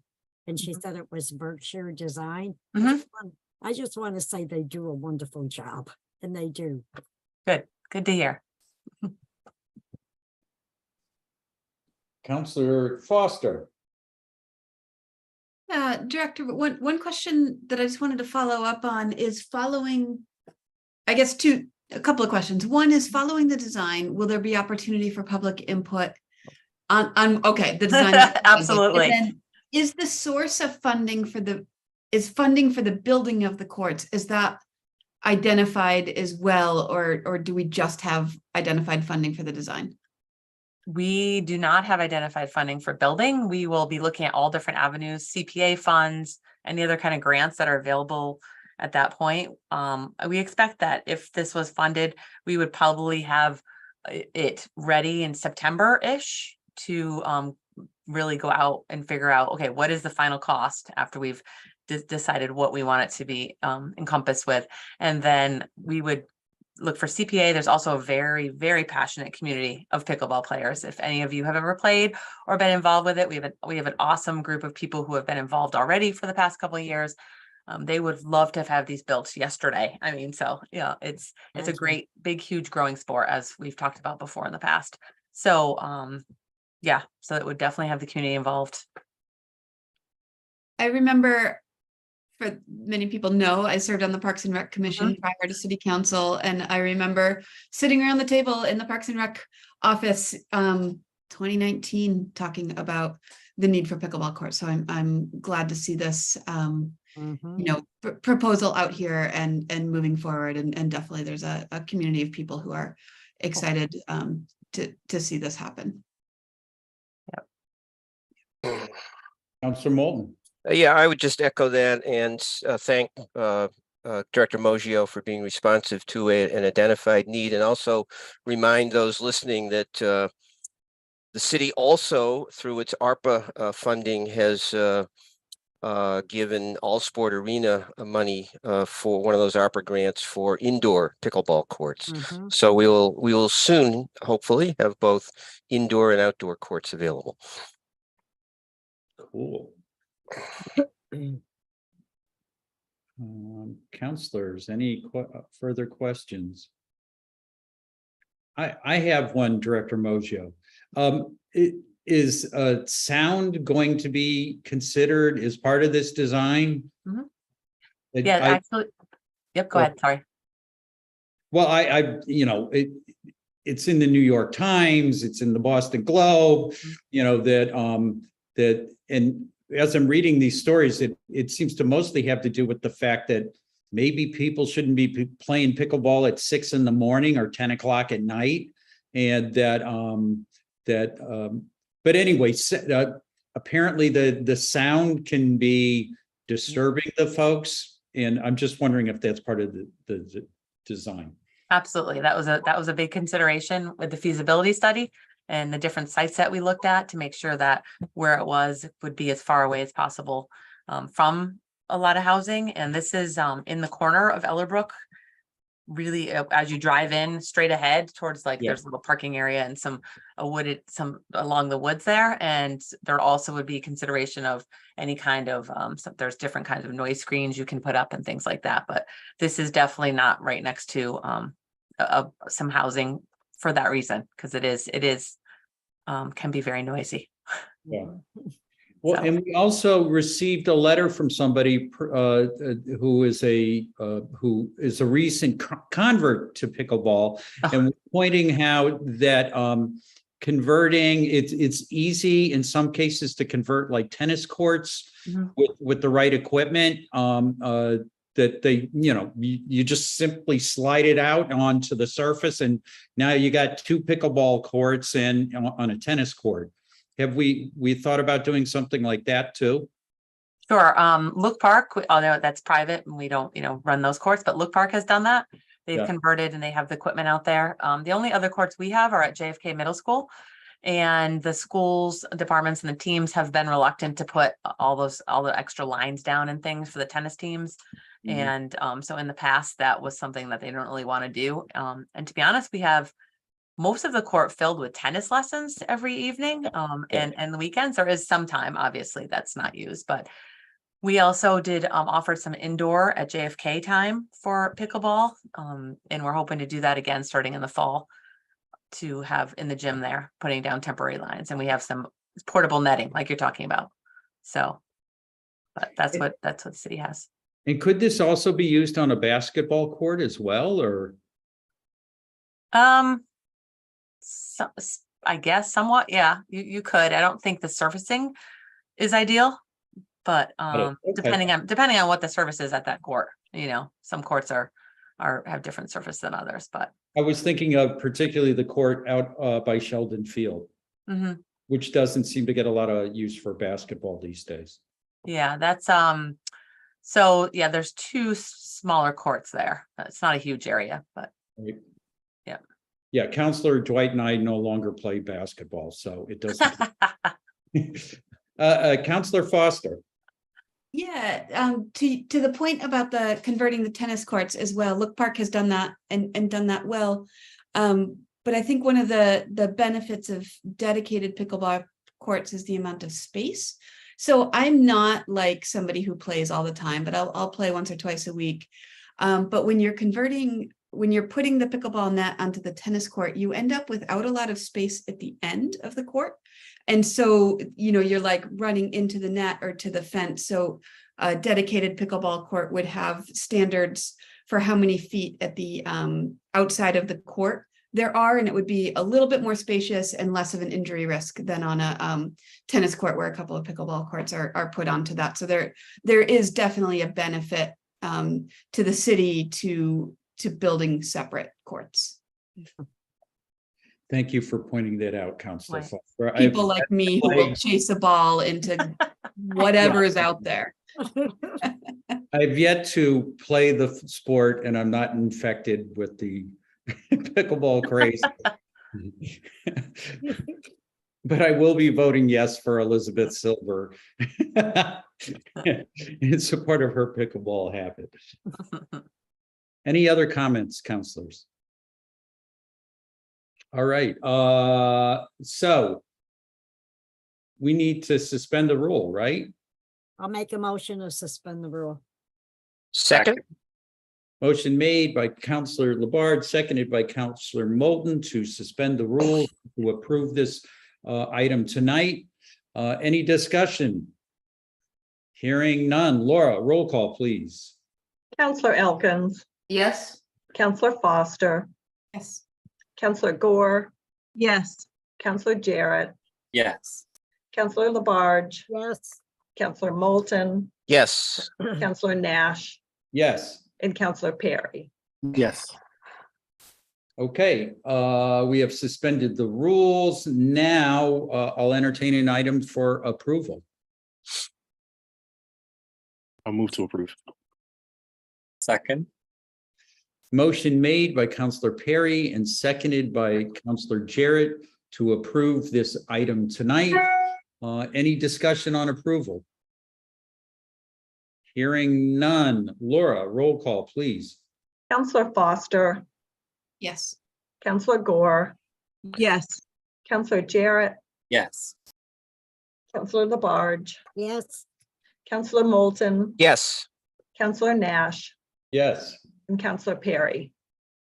Yes. Okay. And also, yes. Oh, did we miss somebody? Oh, I'm so sorry, Counselor Elkins, yes. You know, in case it mattered. And what the heck, get Elkins too. All right, item 23.355 has now been approved, and we will have designs for pickleball courts. Next up. Thank you. Can I just say thank you all and start practicing because at the grand opening, you're gonna have to play. So Okay, thank you. I'll make sure it's my first time, Anne Marie, and make everybody look good. thank you. Thanks, Anne Marie. Thank you. All right, next up, item 23.356, in order to authorize approval of a prior fiscal year bill. All right, let's load this up. Ordered that the city council authorize payment of a prior fiscal year bill from FY 2022 in the amount of $8,605 to a law firm. Direct, And there's a request to do this in 2 readings tonight, correct? Yes. Okay. Director Nardi can speak to this. Good evening. So late this spring, we were notified by the vendor that we had an outstanding invoice in the amount of $8,605. We have been working with them, and I'm not sure why it took so long for us to get a copy of that invoice so that we could research our system and make sure that it was outstanding. I just received the invoice last week, and I have researched all of the payments made, and that invoice, there is no record of us paying that. So it is money that we owe for services rendered. Okay, Councilor Jarrett. I see that the next item also is a suspension of rules, and I wonder if we could just discuss that and then we'll move them as a group to save roll call time. I'm game for that. Mm-hmm. Okay, and so any more discussion on this item? Okay, let's go to, so we'll be considering moving both of these together. The next one is 23.359 in order to approve FY 2023 end of year budget transfers. And I remember this one, it's pretty simple. Yes, we're moving $11,551 from, where's it coming from? I thought it was 9,000. 9,000. I think you're looking at the. Oh, yeah, I'm looking at, all right, I'm looking at, yeah, so it's $9,320. It's coming from IT services salaries, and it is going to IT services professional in tech. Yes. So in looking at the end of year and speaking with Director Pagan, we have moved a lot of our purchases of software to his department. And we are realizing that we may have under budgeted for that. So this year we're asking for that additional sum, which is left over in his salaries to cover costs for FY 2023 of software purchases. Okay. Any further questions? All right. Would somebody like to make a motion to suspend the rules for these last 2 items, 23.356 and 23.359? So moved. Oh, there was so many at once, I couldn't figure it out. I think so Councilor Labarge made the motion, and I'll go with Councilor Jarrett as the second. Any discussion on suspension of the rules? Hearing none. Laura, roll call, please. Councilor Gore, Yes. Councilor Jarrett, Yes. Councilor Labarge, Yes. Councilor Moulton, Yes. Councilor Nash, Yes. Councilor Perry, Yes. Councilor Elkins, Yes. Councilor Foster. Yes. Okay, the rules are suspended for both of these items. Do we want to move them forward as a group? So moved as a group. Okay, can we get a second? Second. Okay, motion made by Councilor Jarrett, seconded by Councilor Foster. And any discussion on moving these 2 forward as a group? Hearing none. Laura, roll call, please. Councilor Jarrett, Yes. Counselor Labarge, Yes. Counselor Moulton, Yes. Counselor Nash, Yes. Counselor Perry, Yes. Counselor Elkins, Yes. Counselor Foster, Oh, yes. and Counselor Gore. Yes. Okay, items 23.356 and 23.359 have been approved. How's everybody doing? I didn't expect to be here at 9 o'clock still. You want to take a 5-minute break or I'll 5 take minute? We'll take a 5-minute break. We'll be back at, let's make it 9:06.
Okay, welcome back, Northampton. Let's see.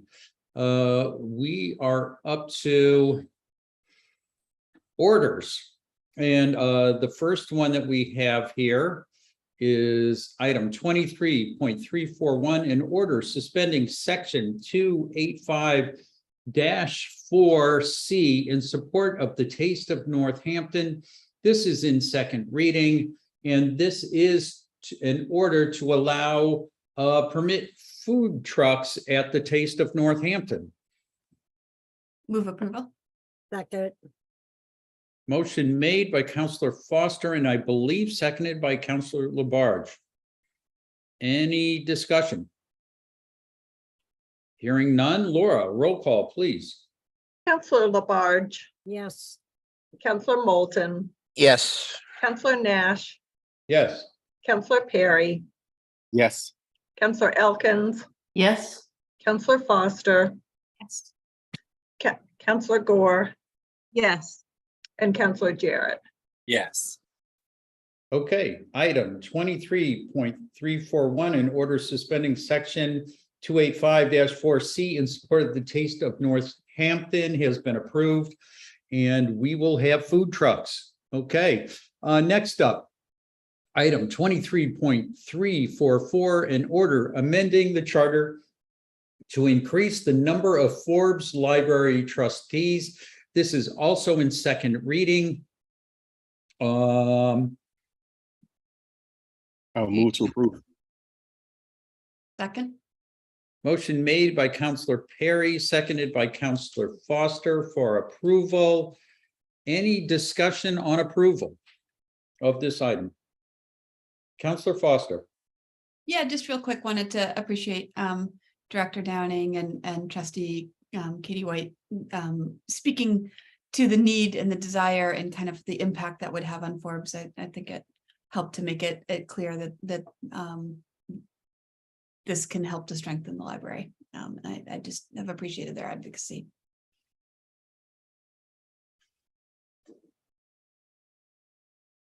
Okay, any other discussion?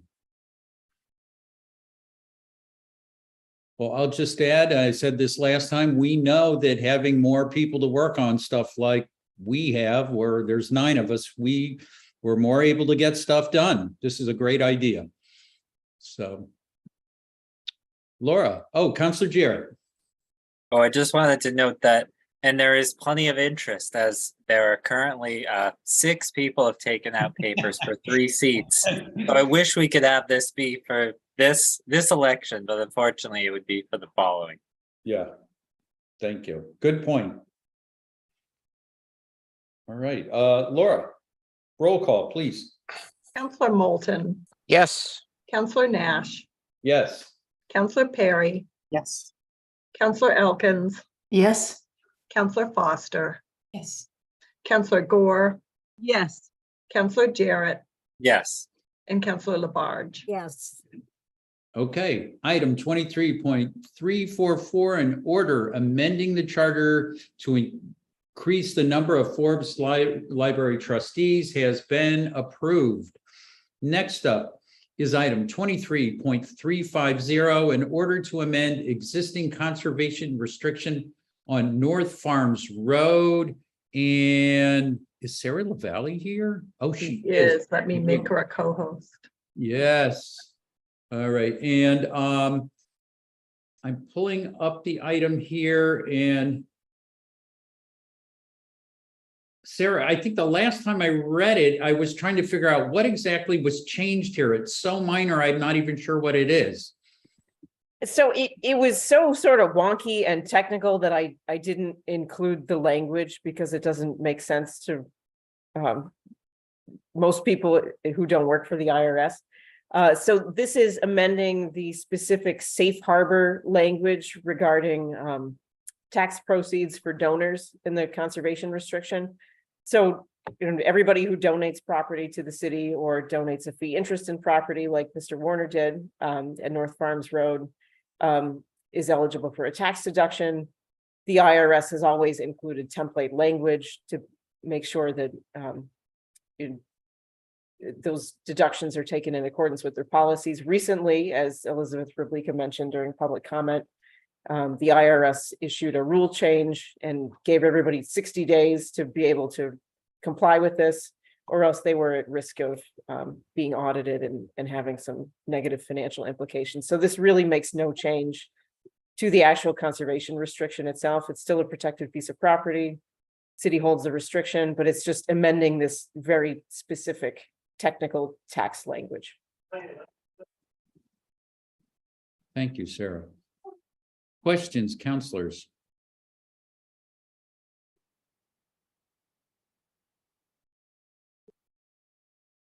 Right, I'm not hearing any questions. And this item is, this is in first reading. You'd like us to suspend the rule for this, correct? Correct. So rule suspension is respectfully requested to allow the donor of this conservation restriction to be able to record this and meet the IRS's deadline. Move to suspend. Second. Motion made by Counselor Elkins, seconded by Counselor Moulton to suspend the rule on this item. And you've done the same thing for the next one. You have a similar request. The next one is a little bit different situation, Okay, all right. but also regards a conservation restriction. Okay, so we should take this item, we'll take these each at on their own. All right, we have a motion to suspend the rules on the table. Any discussion? Hearing none, roll call please to suspend the rules, Laura. Counselor Nash, Yes. Counselor Perry, Yes. Counselor Elkins, Yes. Counselor Foster, Yes. Counselor Gore, Yes. Counselor Jarrett, Yes. Counselor Labarge, Yes. and Counselor Moulton. Yes. Okay, this is now up for approval this evening. I'll entertain a motion to approve. Move to approve. Second. A motion made by Counselor Labarge, and I'm not sure who seconded it. Was it Stan? No. Okay, Counselor Perry. Counselor Perry. It was Perry, Counselor. Yeah, okay. Hey, folks, if I'm missing you, stand up and fight for your motion, okay? Okay, so we now have a motion on the floor to approve. Any discussion? Hearing none. Laura, roll call, please. Counselor Perry, Yes. Counselor Elkins, Yes. Counselor Foster, Yes. Counselor Gore, Yes.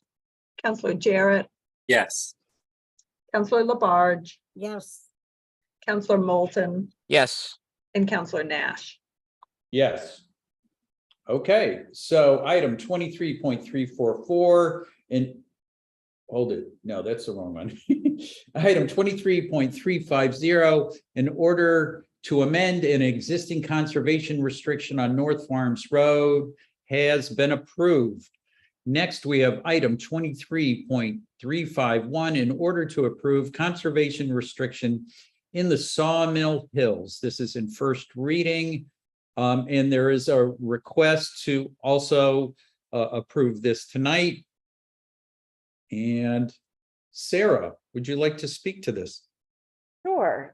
So this is a land acquisition that has come before council twice before. Once for initial approval of the acquisition and then later for appropriation of CPA funds for the purchase. This is the Pomeroy property, largest acquisition that the city's made in quite some time, 229 acres. Happily, we've closed on that. It's exciting. Filled a big gap. Lots of trails, lots of opportunities there and more to come. Both the land grant that we got from the state and the use of Community Preservation Act funds require a conservation restriction to be placed on the property.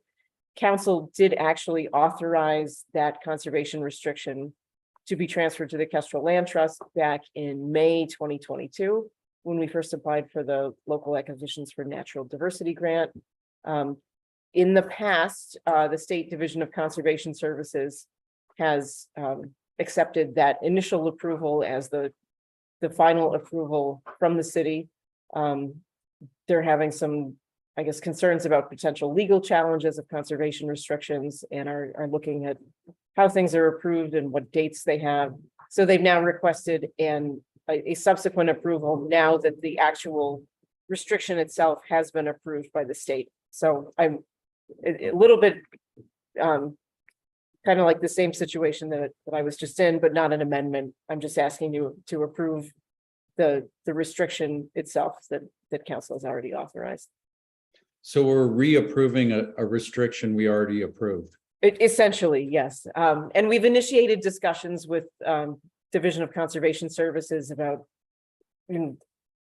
whether this is something that should really be required for municipalities going forward. It seems like we're kind of a test case. Alan Seawald's involved, but just to clean this one up, it seemed easier just to come before you and get the additional approval. Councilors, Councilor Jarrett. I move suspension of the rules so that we can vote tonight. Motion made by Councilor Jarrett and seconded by Councilor Labarge to suspend the rules. Any discussion on suspending the rule?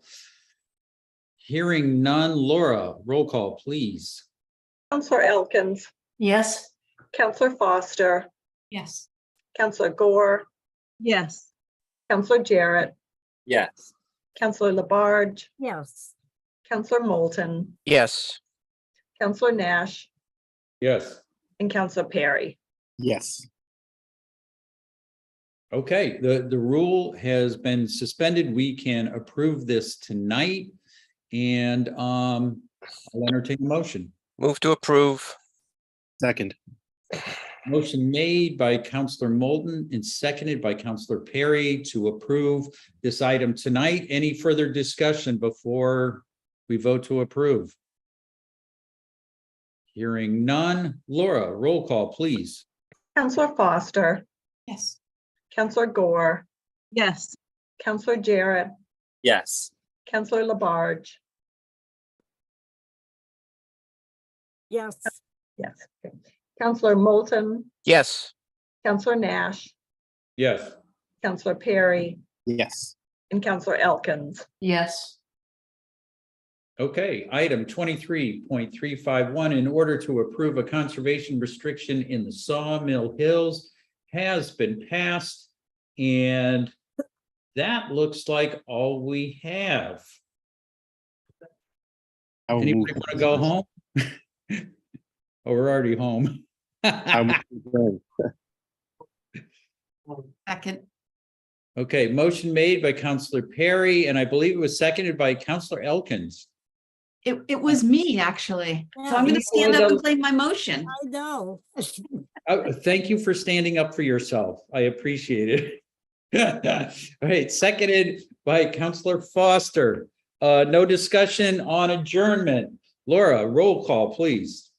Counselor Gore, Yes. Counselor Jarrett, Yes. Counselor Labarge, Yes. Counselor Moulton, Yes.